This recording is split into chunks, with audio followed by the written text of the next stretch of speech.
Hello everyone, today we will see which is the best opening for white, and when we are selecting one opening we just need to take care about three things. The first thing is the opening should be easy for us, the ideas should be simple, clear. The second thing is it has less lines, so we need to study less in the theory.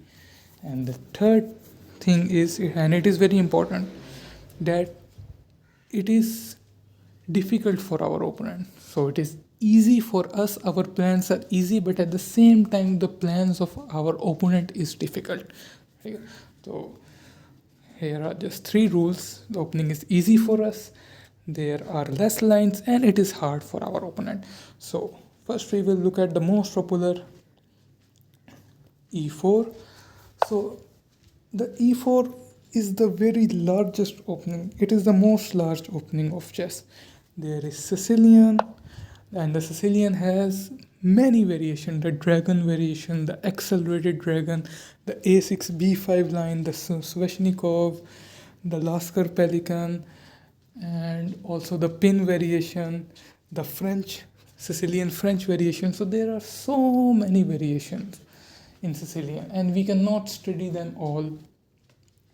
So e4 is simply not a good choice, and it is so tactical. Sicilian is so tactical that it is hard to play from both sides. Yeah. Also, Caro-Kann, we need to study Caro-Kann.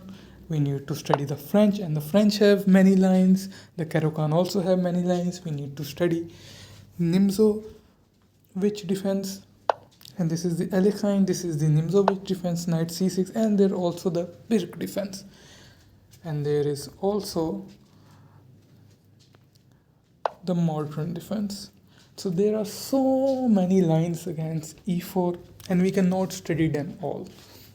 So e4 is simply not practical opening. It is not an easy opening, it is very difficult opening. So let's see at the move c4.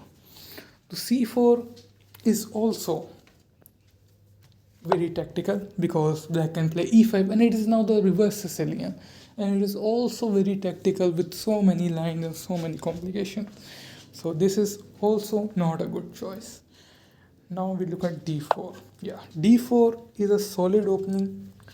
d4 has low tactical possibilities, and for example knight f3, I'm not talking about the London system or any other system, Kohli system, for example Torre attack, for example Trompowsky attack. I am talking about the Queen's Gambit. And why the Queen's Gambit? Because it is very easy to play. It has the most highest win rate in the master database, and the Queen's Gambit simply is very solid for us. It has very less lines. For example, there is the like Nimzo Indian or the King's Indian defense or the Grunfeld defense or Benko Gambit or Benoni. Just these things. Just these things. There are some other sideline, but almost you will 90% will not face any sidelines. But there is Benoni, King's Indian, Grunfeld, and Decline or Nimzo Indian or the Queen's Indian defense, which is like e6, knight f3, b6. This is Queen's Indian, and this is the King's Indian defense, like this. So the Queen's Gambit is the one and only opening which have very low lines as compared to e4, as compared to c4 and any other opening. So the Queen's Gambit is the only opening which only have 7 to 8 openings. If we add sidelines, maybe 12, 13 or 14, just these. And if we look at e4, it has so many. Actually, it has Sicilian has its 11 to 12 variation, only Sicilian. French have 5 to 6 variation. Caro-Kann has some low, but you can see how many variations only Sicilian have. And e5 also have the elephant gambit, other gambits from the black side, and it is so hard to study them all. So the queen's gambit is the only opening which is considered best. And I don't say that, you can check the Lichess master database.